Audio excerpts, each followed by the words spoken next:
A CCAP is somebody who has committed time and spent at least a year, possibly even 3 years, trying to achieve that certification. It's somebody that understands what community action is, the theories of poverty, the theories of management, especially in the nonprofit world. But it's somebody that's been recognized by their peers as having understood that body of knowledge, in addition to the code of ethics and the mission, vision, and values of community action as a whole. I see community action as a calling. Others see community action as a job. During the CCAP process, a personal transformation takes place in the candidate, where they no longer see community action as a job, but truly see it as the calling that it is. I'm committed to anything that's lifelong learning, professional development, anything that'll make me a better person at what I do. So I was thrilled to have the opportunity to do that. I wanted to be a CCAP early in my career because I wanted to be part of a group of professionals that all had the same understanding about our mission and our purpose of working for community action agencies. So really throughout my career I've had the opportunity to work with them and know that we're all coming from the same place and moving in the same direction, and really wanted to continue the foundations and the history of community action that started back in the 60s. I wanted to become a CCAP because I wanted to learn more about the Community Action Network and a little bit about our history, where we had been, where we were going. I probably went into it a little bit naively. I didn't really know what I was going to get out of it, but I got out a ton more than I had originally anticipated. I wanted to become a CCAP because I wanted to get some background on this whole issue of fighting poverty. I wanted to know what worked, what might work, what did not work. I really wanted to get a grounding in some things that were really practical that I could take back and really use to have an impact and actually get some things done.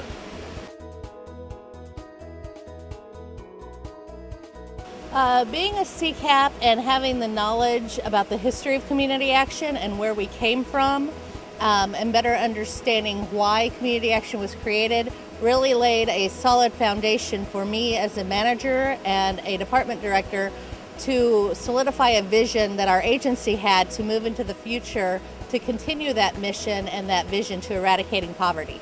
But what it has done, it's given me a rich heritage to pull information from, and the history behind community action has really helped me in recruiting other people to become CCAP members, and it's also given me something to really be proud about.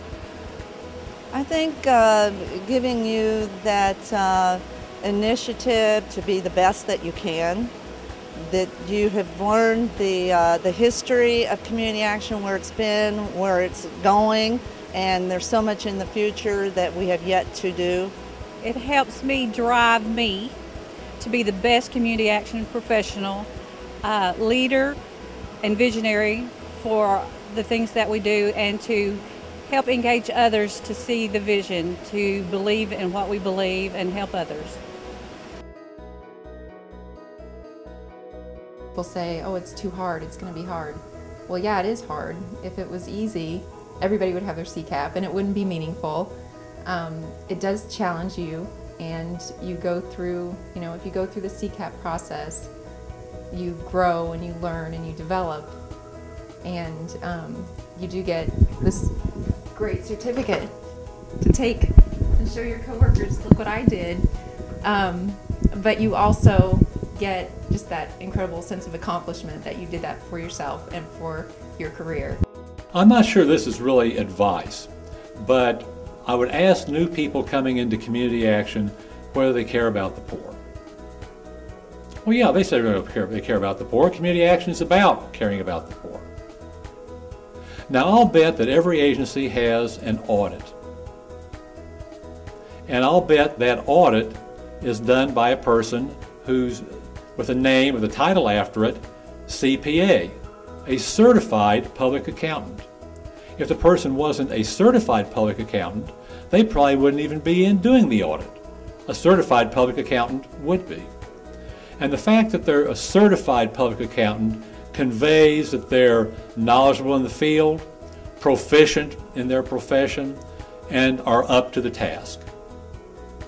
Don't you think the poor that you say you care about deserve as much? So what is it that I want to see in my replacements? I want them to be guided and inspired by Community Action's history. I want them to embrace Community Action vision, values, and ethics. I want them to be proficient in knowledge and practice of management skills and 21st century positive leadership skills. And since Community Action is about eliminating poverty, I want them to know something about poverty theory.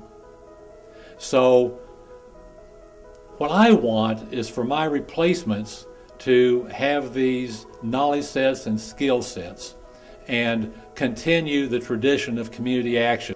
If you're interested in becoming a CCAP, the first thing you should do is to go to the Community Action Partnership's website, www.communityactionpartnership.com, and download a candidate data form. That form will kind of give you an idea of how many points that you'll receive based on your experience, your number of years in service, college degree, all that kind of good stuff. I am a CCAP. I'm a CCAP. I am a CCAP. I'm a CCAP. I'm a CCAP. I'm a CCAP. I'm a CCAP. I am a CCAP. I'm a CCAP. I'm a CCAP. I'm a CCAP. I'm a CCAP. I'm a CCAP. I'm a CCAP. I'm a Missouri CCAP!